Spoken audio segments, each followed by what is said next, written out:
Hello, good morning all. So till now we had completed our main topic in module 2, that is particle size distribution. It is one of the main topic, and another topic is remaining, that is plasticity characteristics of soil or the consistency limits. Okay.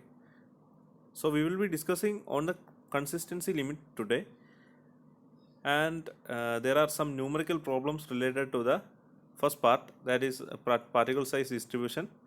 So that will be discussed in coming class, along with some numerical problems in this part also. Okay, so the collective numerical problems will be discussed in the future classes. Okay, so after this has been completed, so today we'll be looking into the consistency limits or Atterbuck's limit. Okay, so consistency of clays. What what do you mean by the consistency of clays? Why it is not like consistency of soil or coarse grained soil? Because there is no consistency when we look into the coarse grained soil. Okay, അതായത് നമ്മൾ ഈ consistency എന്ന് പറയുന്നത് എന്താണ്? Consistency എന്ന് പറയുന്നത് ഫേംനെസ്സിനെയാണ്. Firmness എന്ന് പറയുന്നത് സോഫ്റ്റ് ആണോ ഹാർഡാണോ, അതിൻ്റെ ആ പ്രോപ്പർട്ടിയെ, അതിൻ്റെ എത്രമാത്രം വാട്ടർ കണ്ടൻറ്റുമായിട്ട് ഡിപ്പെൻഡ് ചെയ്യുന്ന ഒരു പാരാമീറ്ററാണ് ഈ കൺസിസ്റ്റൻസി എന്ന് പറയുന്നത്. അത് ഈ സാൻഡിനെയോ അല്ലെങ്കിൽ ഗ്രാവലിനെയോ ഒന്നും വലുതായിട്ട് അഫക്റ്റ് ചെയ്യത്തില്ല. അതായത് വലിയ വലിയ പാർട്ടിക്കിൾസിനെ, അതായത് കോഴ്സ് ഗ്രൈൻഡ് ആയിട്ടുള്ള പാർട്ടിക്കിൾസിനെ ഇത് അഫക്റ്റ് ചെയ്യത്തില്ല. സോ നമ്മൾ കൺസിസ്റ്റൻസി ചെക്ക് ചെയ്യുന്നത്, അല്ലെങ്കിൽ കൺസിസ്റ്റൻസി ലിമിറ്റ് എന്നൊക്കെ പറയുന്നത് വളരെ ചെറിയ പാർട്ടിക്കിൾസ് ആയിട്ടുള്ള ക്ലേയ്ക്കും സിൽറ്റിനും ഒക്കെയാണ് കൂടുതലായിട്ടും ഉള്ളത്, അതിനാണുള്ളത്. Okay, so the consistency of a fine grind സോയിലിൻ്റെ കൺസിസ്റ്റൻസി എന്ന് പറയുന്നത് it is the physical state in which it exist. അത് എക്സിസ്റ്റ് ചെയ്യുന്ന ആ ഫിസിക്കൽ സ്റ്റേറ്റ് ഉണ്ടല്ലോ, അതിനെയാണ് അതിൻ്റെ കൺസിസ്റ്റൻസി എന്ന് പറയുന്നത്. അപ്പോൾ നമുക്കതിന് മൂന്നായിട്ട് തരംതിരിക്കുക. അതായത് ഒരു ക്ലേ എടുക്കുമ്പോൾ അത് സോഫ്റ്റ് ആണെന്ന് പറയാം, അല്ലെങ്കിൽ അത് ഫേം ആണെന്ന് പറയാം, അല്ലെങ്കിൽ അത് ഹാർഡാണെന്ന് പറയാം. ഓക്കെ, ഡിഗ്രി ഓഫ് ഫേംനെസ്സിനെ ഡിഫൈൻ ചെയ്യുന്ന ടേമാണ് കൺസിസ്റ്റൻസി. ഡിഗ്രി ഓഫ് ഫേംനെസ്സിനെ ഡിനോട്ട് ചെയ്യുന്ന അല്ലെങ്കിൽ ഡിഫൈൻ ചെയ്യുന്ന ടേമിനെയാണ് കൺസിസ്റ്റൻസി എന്ന് പറയുന്നത്. ഓക്കെ, അപ്പോൾ ഇതിനകത്തെ മെയിൻ കാര്യം എന്ന് പറഞ്ഞാൽ ഇതിനകത്തുള്ള വെള്ളത്തിൻ്റെ പ്രസൻസ് ആയിരിക്കും. ദ വാട്ടർ കണ്ടന്റ് ആയിരിക്കും ഇതിനകത്തെ ഏറ്റവും ഇൻഫ്ലുവൻസ് ചെയ്യുന്ന ഒരു പാരാമീറ്റർ. ഓക്കെ, നമ്മൾ വാട്ടർ കണ്ടന്റ് എന്താണെന്ന് പഠിച്ചിട്ടുള്ളതാണ്. വാട്ടർ കണ്ടന്റ് എന്ന് പറഞ്ഞാൽ സ്മോൾ ഡബ്ല്യൂയിലാണ് ഡിനോട്ട് ചെയ്യുന്നത്. It is the ratio of weight of the water to the weight of the solid in the soil. Okay, W divide by WS ആണ് small W എന്ന് പറയുന്നത്. It is also again it is defined in or denoted as in percentage. അല്ലേ, represent ചെയ്യുന്നത് എപ്പോഴും പെർസെൻറ്റേജിലായിരിക്കും അത് represent ചെയ്യുന്നത്. Okay, അപ്പോൾ നമുക്കിവിടെ പറയാനുള്ളതെന്ന് പറഞ്ഞാൽ ഒരു സോയില് അല്ലെങ്കിൽ ഒരു ഫൈൻ ഗ്രൈൻഡ് സോയില് 4 രീതിയിലായിരിക്കും മിക്കവാറും കാണുന്നത്. അതായത് 4 സ്റ്റേറ്റ്സിലായിരിക്കും കാണുന്നത്. അതെന്ന് പറയുന്നത് ഒന്നെങ്കിൽ അത് സോളിഡ് സ്റ്റേറ്റിൽ കാണാം, അല്ലെങ്കിൽ അത് സെമി സോളിഡ് സ്റ്റേറ്റിൽ കാണാം, അല്ലെങ്കിൽ അത് പ്ലാസ്റ്റിക് സ്റ്റേറ്റിൽ കാണാം, അല്ലെങ്കിൽ അത് ലിക്വിഡ് സ്റ്റേറ്റിൽ കാണാം. ലിക്വിഡ് സ്റ്റേറ്റ് എന്ന് പറഞ്ഞാൽ ഒരു സോയിലിനകത്ത് ഫുള്ളും വെള്ളമായിട്ട് സാച്ചുറേറ്റഡ് ആയിട്ട് അതിനുശേഷം വീണ്ടും വെള്ളം ആഡ് ചെയ്ത് ഏറ്റവും കൂടുതൽ വെള്ളം ആഡ് ചെയ്യുന്ന സമയമാണ് ലിക്വിഡ് സ്റ്റേറ്റ്. എന്ന് വെച്ചാൽ അതിനകത്ത് ഇതിൽ കൂടുതൽ വെള്ളം നിൽക്കത്തില്ല. അപ്പോൾ ഈ സോയിൽ എന്ന് പറയുന്നത് വെള്ളം ഒഴുകുന്ന പോലെ ഒഴുകിപ്പോവും. ഓക്കെ, വെള്ളത്തിൻ്റെ പ്രോപ്പർട്ടി ആയിരിക്കും അപ്പോൾ ആ സോയിലിനുള്ളത്. അതുകൊണ്ടാണ് ആ സോയിൽ ലിക്വിഡ് സ്റ്റേറ്റിലാണെന്ന് പറയുന്നത്. അപ്പോൾ ഏറ്റവും കൂടുതൽ വെള്ളം ഉള്ള സമയമാണ് ലിക്വിഡ് സ്റ്റേറ്റ്. അതിൽ കുറച്ച് വെള്ളം ഉള്ള സമയമാണ് പ്ലാസ്റ്റിക് സ്റ്റേറ്റ്. അതിലും കുറച്ച് വെള്ളമുള്ള സമയമാണ് സെമി സോളിഡ് സ്റ്റേറ്റ്.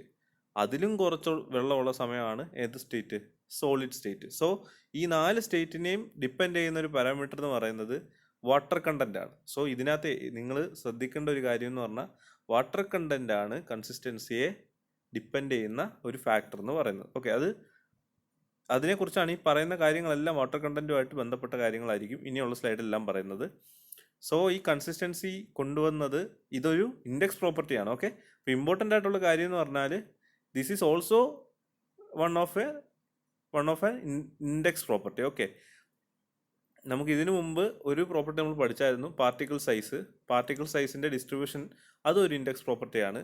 പക്ഷേ അത് ഏത് ടൈപ്പ് സോയിലിന് വേണമെങ്കിലും ചെയ്യാം. അതായത് അതിനകത്ത് നമ്മൾ 2 രീതിയിലുള്ള അനാലിസിസ് പഠിച്ചു. അതായത് സീവ് അനാലിസിസും പഠിച്ചു. അത് കോഴ്സ് ഗ്രെയിൻഡ് സോയിലിനായിരുന്നു. The sieve analysis was used for coarse grained soil, while sedimentation analysis was used for എന്ത് type soil? Fine grained soil. വളരെ ചെറുതായിട്ടുള്ള 75 മൈക്രോണിനെ കാട്ടി ചെറിയ പാർട്ടിക്കിൾസ് ഉള്ള സോയിലിൻ്റെ അനാലിസിസ് ചെയ്യാൻ ഉപയോഗിച്ച ഒരു മെത്തേഡായിരുന്നു സെഡിമെന്റേഷൻ അനാലിസിസ് അല്ലെങ്കിൽ വെറ്റ് അനാലിസിസ് എന്ന് പറയുന്നത്. ഓക്കെ, അപ്പോൾ അതിനുശേഷം നമ്മൾ യൂസ് ചെയ്തതാണ് അപ്പോൾ അതിനുശേഷം വന്ന ഇൻഡെക്സ് പ്രോപ്പർട്ടിയാണ് ഇപ്പോൾ നമ്മൾ ഇന്ന് പഠിക്കാൻ പോകുന്ന അറ്റർബർഗ്സ് ലിമിറ്റ് അല്ലെങ്കിൽ consistency limit of fine grain soil. അപ്പോൾ ഈ ഇൻഡെക്സ് പ്രോപ്പർട്ടി എന്ന് പറയുന്നത് it can only be use for fine grained soil. Fine grained സോയിലിൻ്റെ ഇൻഡെക്സ് പ്രോപ്പർട്ടിയാണ് കൺസിസ്റ്റൻസി ഓഫ് ക്ലേ എന്ന് പറയുന്നത്. ഓക്കെ, അപ്പോൾ ഇൻട്രൊഡക്ഷൻ ഏകദേശം ക്ലിയർ ആയെന്ന് തോന്നുന്നു. നമുക്ക് കാര്യത്തിലേക്ക് കടക്കാം. പക്ഷെ അതിനു മുമ്പേ ഇത് കൊണ്ടുവന്നത് അറ്റർബർഗ് എന്ന് പറയുന്ന ഒരു സയൻറ്റിസ്റ്റാണ്. അറ്റർബർഗ് എന്ന് പറഞ്ഞ സയൻറ്റിസ്റ്റാണ് ഈ ഒരു ഇൻഡെക്സ് പ്രോപ്പർട്ടി ഡിഫൈൻ ചെയ്തത്. So it is also known as Atterberg's limit. Atterberg's ലിമിറ്റിനെ കൺസിസ്റ്റൻസി ലിമിറ്റ് എന്നും പറയും. എന്താണ് പറയേണ്ടത്? ഓക്കെ, ഈ ലിമിറ്റ് എന്ന് പറയുന്നത് എന്താണെന്ന് വെച്ചാൽ ഒരു നിശ്ചിത അളവിലുള്ള വാട്ടർ കണ്ടൻറ്റ്. ആ നിശ്ചിത അളവിനെ പറയുന്ന പേരാണ് ലിമിറ്റ്. നമ്മളൊരു കാര്യം പറയുമല്ലോ, 2 ലിറ്റർ വെള്ളം കുടിക്കുക, അതാണ് നമ്മുടെ ലിമിറ്റ്. അതിന് മുകളിലോട്ട് ഞാൻ കുടിക്കത്തില്ല. So it's a limit. Okay, അതേ രീതിയാണ് സോയിലിൻ്റെ കേസിൽ അതിനകത്ത് ആഡ് ചെയ്യുന്ന വെള്ളത്തിൻ്റെ ലിമിറ്റ്. ഓക്കെ, അപ്പോൾ ഒരു വാട്ടർ കണ്ടൻറ്റ് കാണും, ആ വാട്ടർ കണ്ടൻറ്റിന് ഒരു ലിമിറ്റ് കാണും, ആ ലിമിറ്റിനെയാണ് വാട്ടർ കണ്ടൻറ്റിൻ്റെ ലിമിറ്റ് എന്ന് പറയുന്നത്. അത് തന്നെയാണ് എന്ത് കൺസിസ്റ്റൻസി ലിമിറ്റും അറ്റർബർഗ്സ് ലിമിറ്റും. പക്ഷേ ഇവിടെ ഒരു പ്രത്യേകതയുണ്ട്, ഓരോ ലിമിറ്റിനും ഓരോ പേരുണ്ട്. അതാണ് liquid limit, plastic limit, shrinkage limit. അങ്ങനെ 3 ലിമിറ്റിന് 3 പേരുണ്ട്. Liquid limit, plastic limit, shrinkage limit. നമ്മൾ നേരത്തെ പറഞ്ഞ 4 സ്റ്റേറ്റ് ഉണ്ടല്ലോ, ആ 4 സ്റ്റേറ്റിൻ്റെ ബൗണ്ടറികളാണ് ഈ ലിക്വിഡ് ലിമിറ്റും പ്ലാസ്റ്റിക് ലിമിറ്റും ശ്രിങ്കേജ് ലിമിറ്റും. അതായത് ഈ ഫിഗറിൽ നമുക്കത് ക്ലിയർ ആയിട്ട് പഠിക്കാം. ഈ ഫിഗർ എന്ന് പറയുന്നത്, ഇതിൻ്റെ വൈ ആക്സിസ് എന്ന് പറയുന്നത് വോളിയം ഓഫ് വെള്ളമാണ്, അതായത് വോളിയം ഓഫ് വാട്ടർ ആണ്. വോളിയം ഓഫ് വാട്ടർ എന്ന് പറയാൻ പറ്റത്തില്ല, volume of the entire soil mass എന്ന് പറയാം. ഓക്കെ, സോയിലും വെള്ളവും കൂടെ ഉള്ള ആ ടോട്ടൽ വോളിയമാണ് ആ വോളിയത്തിൽ വരുന്നത്. അതുപോലെ തന്നെ റൈറ്റ് സൈഡിൽ, അതായത് റൈറ്റ് സൈഡിലോട്ട് ഇൻക്രീസ് ചെയ്യുന്നത് വാട്ടർ കണ്ടന്റ്, അതായത് എക്സ് ആക്സിസിലുള്ളത് വാട്ടർ കണ്ടന്റ് ആണ്. ഓക്കെ, അപ്പം ഇതിനകത്ത് ഈ ഫിഗർ കാണുമ്പോൾ എന്ത് മനസ്സിലാവും? This first one is the solid state. അതായത് ആ സോയിലിനകത്ത് വെള്ളമുണ്ട്. ആദ്യം ഇവിടെ വെള്ളം 0 ആയിരുന്നു, അത് ഇൻക്രീസ് ചെയ്ത് ഒരു ലിമിറ്റ് എത്തിയപ്പോൾ ആ സോളിഡ് സ്റ്റേറ്റിലുള്ള ടോട്ടൽ വോളിയം കൂടിയിട്ടില്ല അതുവരെ. ഓക്കെ, അപ്പോൾ ഈ ഒരു ഭാഗത്ത് മൊത്തം ആ സോളിഡ് സ്റ്റേറ്റിലും വാട്ടർ കണ്ടന്റ് ഇൻക്രീസ് ചെയ്യുന്നുണ്ടായിരുന്നു. പക്ഷേ there was no increase in the volume. Total increase in volume ഇല്ലായിരുന്നു. പക്ഷേ ഈ ലിമിറ്റിന് ശേഷം വാട്ടർ കണ്ടന്റ് കൂട്ടിയപ്പോൾ ടോട്ടൽ വോളിയം ഇൻക്രീസ് ചെയ്ത് വന്നു. ഓക്കെ, അതായത് പിന്നീടുള്ള സെമി സോളിഡ് സ്റ്റേറ്റിലാണേലും പ്ലാസ്റ്റിക് സ്റ്റേറ്റിലാണേലും ലിക്വിഡ് സ്റ്റേറ്റിലാണേലും volume of the entire soil mass was also increasing with respect to the increase in water content. അതായത് സോളിഡ് സ്റ്റേറ്റിൽ നിന്ന് സെമി സോളിഡ് സ്റ്റേറ്റിലോട്ടുള്ള ഒരു ബൗണ്ടറി ഉണ്ട്. ആ ബൗണ്ടറിയുടെ പേരാണ് shrinkage limit. Okay, semi solid സ്റ്റേറ്റിൽ നിന്ന് പ്ലാസ്റ്റിക് സ്റ്റേറ്റിലോട്ടുള്ള ആ ബൗണ്ടറിയുടെ പേരാണ് പ്ലാസ്റ്റിക് ലിമിറ്റ്. പ്ലാസ്റ്റിക് സ്റ്റേറ്റിൽ നിന്ന് ലിക്വിഡ് സ്റ്റേറ്റിലോട്ടുള്ള ബൗണ്ടറിയുടെ പേരാണ് ലിക്വിഡ് ലിമിറ്റ്. അതായത് ഒരു സോയില് ലിക്വിഡ് ലിമിറ്റിലാണെന്ന് പറയുവാണെങ്കിൽ അത് ലിക്വിഡ് സ്റ്റേറ്റിലും അല്ല പ്ലാസ്റ്റിക് സ്റ്റേറ്റിലും അല്ല. പക്ഷേ ഈ ലിക്വിഡ് ലിമിറ്റിനെ കാട്ടി ഒരു തുള്ളി വെള്ളമൂടെ വീണ് കഴിഞ്ഞാൽ അത് ലിക്വിഡ് സ്റ്റേറ്റിലോട്ടാവും. ഓക്കെ, ഈ ലിക്വിഡ് ലിമിറ്റിനെ കാട്ടി ഒരു തുള്ളി വെള്ളം കുറഞ്ഞു കഴിഞ്ഞാൽ അത് ഏത് ലിമിറ്റിലോട്ടാവും? പ്ലാസ്റ്റിക് സ്റ്റേറ്റിലോട്ടാവും. അപ്പം ഇതിന് ഈ 4 സ്റ്റേറ്റിനും ഓരോ പ്രോപ്പർട്ടി ഉണ്ട്. അതായത് ലിക്വിഡ് സ്റ്റേറ്റ് എന്ന് പറഞ്ഞാൽ വെള്ളം ഒഴുകുന്ന പോലെ ഒഴുകും. പ്ലാസ്റ്റിക് സ്റ്റേറ്റ് എന്ന് പറഞ്ഞാൽ ക്രംബിൾ ചെയ്യത്തില്ല, അതായത് വളരെ പ്ലാസ്റ്റിക് പ്രോപ്പർട്ടി കാണും. അതുപോലെ തന്നെ സെമി സോളിഡ് എന്ന് പറഞ്ഞാൽ സോളിഡും അല്ല പ്ലാസ്റ്റിക്കും അല്ല, അതിൻ്റെ ഇടയ്ക്കായിട്ട് നിൽക്കും. സോളിഡ് സ്റ്റേറ്റ് എന്ന് പറഞ്ഞാൽ അത്യാവശ്യം നല്ല കട്ടിയായിരിക്കും, സോളിഡിൻ്റെ ബിഹേവിയർ കാണിക്കും. അപ്പം ഇതിനെ ഒരു ഫിഗറിൻ്റെ കേസിൽ അല്ലെങ്കിൽ ഒരു ഫിഗർ വെച്ചിട്ട് റെപ്രസെൻ്റ് ചെയ്യുവാണെങ്കിൽ ഇങ്ങനെയാണ് റെപ്രസെൻ്റ് ചെയ്യുന്നത്. ഇത് വെച്ച് തന്നെ ഓർത്തിരിക്കുന്നതായിരിക്കും ഏറ്റവും ബെറ്റർ. അല്ലാതെ പഠിച്ചാൽ ചിലപ്പോൾ മറക്കാനുള്ള ഒരു സാധ്യത ഉണ്ട്. അപ്പോൾ ഈ ഫിഗർ വെച്ച് തന്നെ ഒന്ന് ഓർത്തിരിക്കാൻ ശ്രമിക്കുക. സോളിഡ് തിരിച്ചാണ് ഇത് എപ്പോഴും പറയുന്നത്. ലിക്വിഡ് സ്റ്റേറ്റിലുള്ള ഒരു സോയിൽ മാസിനെ അത് പ്ലാസ്റ്റിക് സ്റ്റേറ്റിലോട്ട് കൊണ്ടുവരാൻ ഉള്ള ആ ഒരു വാട്ടർ ഉണ്ടല്ലോ, വാട്ടർ കണ്ടന്റ് ഉണ്ടല്ലോ, ആ വാട്ടർ കണ്ടന്റിനെയാണ് ലിക്വിഡ് ലിമിറ്റ് എന്ന് പറയുന്നത്. അതുപോലെ ഇതിനെ നമ്മളെപ്പോഴും മുകളിൽ നിന്ന് താഴോട്ടാണ് പഠിക്കുന്നത്. അതായത് ഇവിടെ നിന്ന് ഇങ്ങോട്ടായിരിക്കും നമ്മൾ ഡിഫൈൻ ചെയ്യുന്നത്. ഓക്കെ, അത് നമുക്ക് ഡെഫിനിഷൻ പറയുമ്പോൾ പറയാം. ഇപ്പം എന്തായാലും ഇത് ഓർത്ത് വയ്ക്കുക. സോ ഇനി നമ്മൾ നമ്മുടെ കഥയിലേക്ക് കടക്കുകയാണ്. ഒരു soil containing high water content is in A liquid state. അതായത് ഏറ്റവും കൂടുതൽ വാട്ടർ കണ്ടന്റ് ഉള്ള ഒരു സോയിൽ ലിക്വിഡ് സ്റ്റേറ്റിലായിരിക്കും. അതുകൊണ്ട് അതിനെന്ത് റെസിസ്റ്റൻസ് കാണത്തില്ല? ഷിയറിങ് റെസിസ്റ്റൻസ് കാണത്തില്ല. So it can flow like liquids. Liquid പോലെ ഫ്ലോ ചെയ്യാൻ പറ്റും. അതായത് ഈ മണൽ ഒഴുകി വരുന്ന കണ്ടിട്ടില്ലേ, വെള്ളത്തിൻ്റെ കൂടെ തന്നെ ഒഴുകി വരുന്നത്, അതാണ് ഇതിനുള്ളൊരു എക്സാമ്പിൾ. ഷിയറിങ് റെസിസ്റ്റൻസ് എന്ന് പറഞ്ഞു കഴിഞ്ഞാൽ ഷിയർ റെസിസ്റ്റൻസ് ഇല്ലായിരിക്കും. അതായത് ഷിയറിങ് ഫോഴ്സ് നിങ്ങൾ കേട്ടുണ്ടോ? അല്ലെങ്കിൽ നിങ്ങൾ സിവിൽ ആയതുകൊണ്ട് താമസിക്കാതെ അതിനെക്കുറിച്ചൊക്കെ പഠിക്കും. അതായത് ഷിയർ ഫോഴ്സ് എന്ന് പറയുന്ന സാധനമുണ്ട്. ഈ ഷിയർ ഫോഴ്സിനെ റെസിസ്റ്റ് ചെയ്യാൻ വേണ്ടിയാണ് ഷിയറിങ് റെസിസ്റ്റൻസ് എന്ന് പറയുന്ന ഫോഴ്സ് ആക്ട് ചെയ്യുന്നത്. നേരെ അതിന് ഓപ്പോസിറ്റായിട്ട് ആക്ട് ചെയ്യുന്ന ഫോഴ്സാണ്. മിക്കവാറുമുള്ള എല്ലാ സോയിലും ഈ ഇപ്പോൾ തന്നെ എംബാങ്ക്മെൻറ്റ് പോലെ ആക്ട് ചെയ്യുന്ന സോയിലുകളൊക്കെ നമ്മൾ ഈ കയ്യാലയൊക്കെ നിൽക്കുന്നത് കണ്ടിട്ടില്ലേ? അതുപോലെ തന്നെ ഓക്കെ, നമ്മൾ ഈ മലയുടെ മുകളിലോട്ടൊക്കെ പോകുമ്പോൾ, അതായത് ഒരുപാട് ഹിൽ സ്റ്റേഷൻസിലൊക്കെ പോകുന്ന സമയത്ത് ഒരുപാട് ചില സ്ഥലങ്ങളിൽ നമ്മൾ കണ്ടിട്ടുണ്ട്. അതായത് ഒരു പ്രൊട്ടക്ഷനും കൊടുക്കാതെ തന്നെ, ഒരു എംബാങ്ക്മെൻറ്റും ഒന്നും കൊടുക്കാതെ തന്നെ സോയിൽ അതുപോലെ തന്നെ നിൽക്കുന്നത് കണ്ടിട്ടുണ്ട്. അത് എന്താ പൊട്ടി വീഴാത്തത്? പക്ഷെ അത് പൊട്ടി വീഴാനുള്ള സാധ്യതയുണ്ട് when it fails in the shear force. അതായത് ഷിയറിങ് ഫോഴ്സ് എപ്പോഴേലും അതായത് ഷിയറിങ് ഫോഴ്സ് എക്സീഡ് ചെയ്തിട്ട് എപ്പോഴെങ്കിലും അതിൻ്റെ ഷിയറിങ് റെസിസ്റ്റൻസിനെ ഓവർകം ചെയ്യുവാണെങ്കിൽ, ആ ഷിയർ ഫോഴ്സ് കൂടുവാണെങ്കിൽ ആ മതിൽ ഇളകി വീഴും. മതിലെന്ന് പറയാൻ പറ്റത്തില്ല. അതുപോലെ എംബാങ്ക്മെൻറ്റ്സ്, അതുപോലെ തന്നെ ഞാൻ പറയാം, ഒരു എക്സാമ്പിൾ പറയാം, നിങ്ങൾക്ക് മനസ്സിലാവുന്ന ഒരു എക്സാമ്പിൾ. ഒരു കൂന പോലെ മണ്ണിങ്ങനെ കൂട്ടിയിട്ടേക്കുവാന്ന് വിചാരിച്ചോ. അപ്പം നമ്മൾ ഈ കൂന കൂട്ടാൻ വേണ്ടി മണ്ണിങ്ങനെ ഇടുവാന്ന് വിചാരിച്ചോ. ആദ്യം ഒരു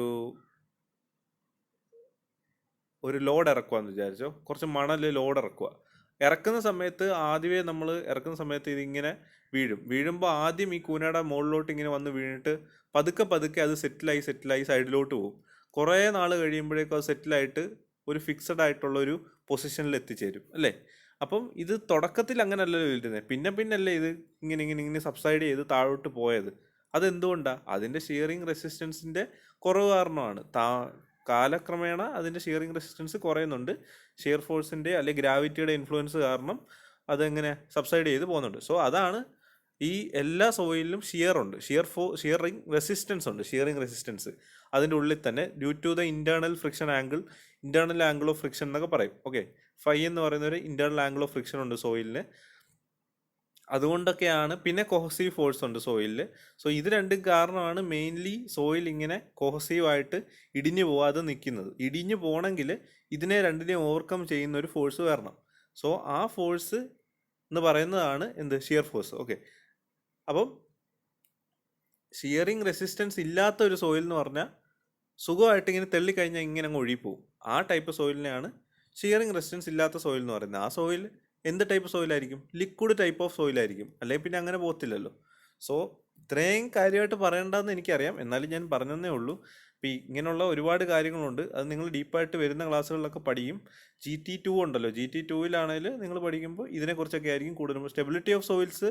സ്റ്റെബിലിറ്റി ഓഫ് സ്ലോപ്പ് ഒക്കെ നമ്മൾ നമ്മുടെ GT1-ൽ തന്നെ പഠിക്കുന്നുണ്ട്. 5th മോഡ്യൂളാണെന്ന് തോന്നുന്നു. ഓക്കെ,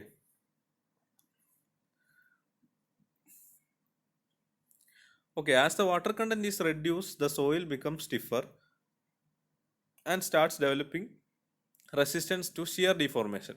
അതായത് സോയിലിനകത്തെ വെള്ളം റെഡ്യൂസ് ചെയ്യിക്കുകയെന്ന് വിചാരിച്ചോ. അതായത് സോയിലിനകത്തുള്ള വാട്ടർ കണ്ടന്റ് റെഡ്യൂസ് ചെയ്തുകൊണ്ടിരിക്കുമ്പോൾ നമ്മൾ സോയിൽ എന്താവും? ആ ലിക്വിഡ് സ്റ്റേറ്റിൽ നിന്ന് മാറിയിട്ട് ഏകദേശം ഏത് സ്റ്റേറ്റിലോട്ടാവും? പ്ലാസ്റ്റിക് സ്റ്റേറ്റിലോട്ടാവും. പ്ലാസ്റ്റിക് സ്റ്റേറ്റിലായിരിക്കുമ്പോൾ സോയിൽ കുറച്ച് സ്റ്റിഫാവും.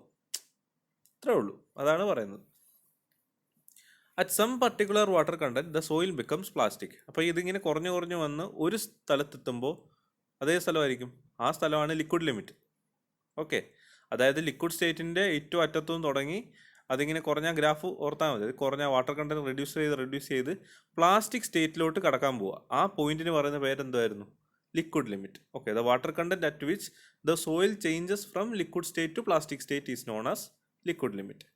അതിനെ നമുക്ക് എൽ എന്നും ക്യാപിറ്റൽ എൽ എന്നും പറയാം, അതുപോലെ തന്നെ സ്മോൾ ഡബ്ല്യു എൽ സഫിക്സ് ആയിട്ടും റെപ്രസെൻ്റ് ചെയ്യാൻ പറ്റും. ഓക്കെ, ഇപ്പോൾ ക്യാപിറ്റൽ എൽ എന്നും പറയാം, small W suffix capital L എന്നും യൂസ് ചെയ്യാറുണ്ട്. ഓക്കെ, ഇതുപോലെ തന്നെ പ്ലാസ്റ്റിക് ലിമിറ്റിന് പി എൽ എന്നും പറയാം, സ്മോൾ ഡബ്ല്യു പി എന്നും റെപ്രസെൻ്റ് ചെയ്യാറുണ്ട്. ശ്രിങ്കേജ് ലിമിറ്റിന് എസ് എൽ എന്നും പറയാം, ഡബ്ല്യു എസ് എന്നും യൂസ് ചെയ്യാറുണ്ട്. ഓക്കെ, അപ്പം ഇനി അടുത്തത്, as the water content is reduced, വീണ്ടും നമ്മൾ വാട്ടർ കണ്ടന്റ് റെഡ്യൂസ് ചെയ്യുന്ന സമയത്ത് സോയിലിൻ്റെ പ്ലാസ്റ്റിസിറ്റി വീണ്ടും ഡിക്രീസ് ചെയ്യും. Plasticity of the soil decreases. Ultimately the soil passes from the plastic state to the semi solid state. Okay, the water content at which the soil changes from plastic state to semi solid state is known as plastic limit. Plastic സ്റ്റേറ്റിൽ നിന്ന് semi solid സ്റ്റേറ്റിലോട്ട് സോയിലിൻ്റെ water content ചേഞ്ചിനെയാണ് നമ്മൾ plastic limit എന്ന് പറയുന്നത്. ആ ബൗണ്ടറിയാണ് plastic limit എന്ന് പറയുന്നത്. ഇനി അടുത്തത്, up to the semi solid state the soil remains fully saturated. ഞാൻ പറഞ്ഞു ഇതിനകത്ത് എപ്പോഴും വെള്ളമുണ്ട്, ഫുള്ളി സാച്ചുറേറ്റഡ് ആയിരിക്കും. Okay, the soil remains fully saturated and any reduction in the volume of water will result and almost equal reduction in the volume of the soil mass. അതായത് നമ്മൾ വെള്ളത്തിൻ്റെ content കുറയ്ക്കുമ്പോൾ volume of the entire soil മാസും കുറയും. എവിടെ വരെ? Shrinkage limit വരെ volume of the soil mass കുറയും വെള്ളം കുറയ്ക്കുന്നതോറും. പക്ഷെ അത് കഴിഞ്ഞ് വെള്ളം കുറച്ചാലും സോയിൽ മാസ് കുറയത്തില്ല. അത് ആ ഗ്രാഫിൽ നോക്കുമ്പോൾ നിങ്ങൾക്ക് ക്ലിയർ ആയിട്ട് മനസ്സിലാവും അല്ലേ? ഈ ഭാഗത്ത് ഇത്രയും ഭാഗത്തും നമ്മൾ വെള്ളം കുറയ്ക്കുന്നതോടും ഈ എൻറ്റയർ വോളിയവും കുറയുന്നുണ്ട്.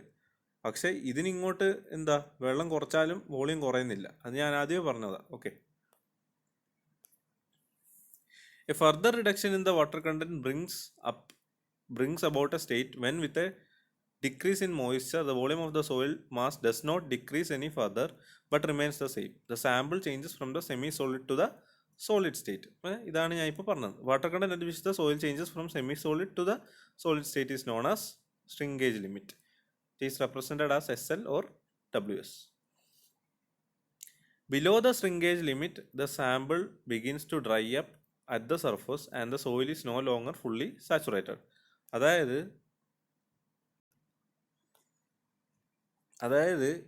ഈ ഒരു ഭാഗത്തിന് ഇപ്പുറത്തോട്ട്, ഈ ശ്രിങ്കേജ് ലിമിറ്റിന് താഴോട്ട് നമ്മൾ വെള്ളം കുറച്ച് കഴിഞ്ഞാൽ എന്ത് സംഭവിക്കും?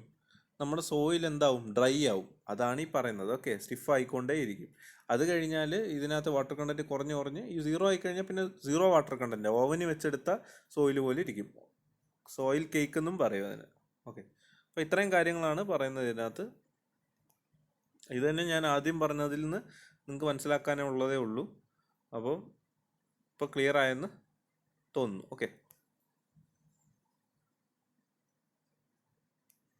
സോ ഇനി അടുത്തായിട്ട് നമ്മൾ പഠിക്കാൻ പോകുന്നത് ലിക്വിഡ് ലിമിറ്റിൻ്റെയും അതുപോലെ തന്നെ പ്ലാസ്റ്റിക് ലിമിറ്റിൻ്റെയും അതുപോലെ തന്നെ ശ്രിങ്കേജ് ലിമിറ്റിൻ്റെയും ലബോറട്ടറി ടെസ്റ്റുകളാണ്. അല്ലെങ്കിൽ അതിനെ എങ്ങനെ ഡിറ്റർമൈൻ ചെയ്യുന്നത്, ലാബിൽ എങ്ങനെ നമ്മളതിനെ കണ്ടുപിടിക്കുന്നത് എന്നുള്ളതാണ് നെക്സ്റ്റ് ക്ലാസ്സിൽ നമ്മൾ പഠിക്കാൻ പോകുന്നത്. ഓക്കെ, ഈ ക്ലാസ്സിൽ നമ്മൾ ഇത്രയായിരിക്കും പഠിക്കുന്നത്. സോ നമ്മൾ ഇന്ന് പഠിച്ച കാര്യങ്ങൾ എന്തായിരുന്നു? കൺസിസ്റ്റൻസി ഓഫ് ക്ലേസ് ആയിരുന്നു. എല്ലാവർക്കും മനസ്സിലായെന്ന് പ്രതീക്ഷിക്കുന്നു. So will be studying the determination of liquid limit, plastic limit and the shrinkage limit in the next class. So thank you.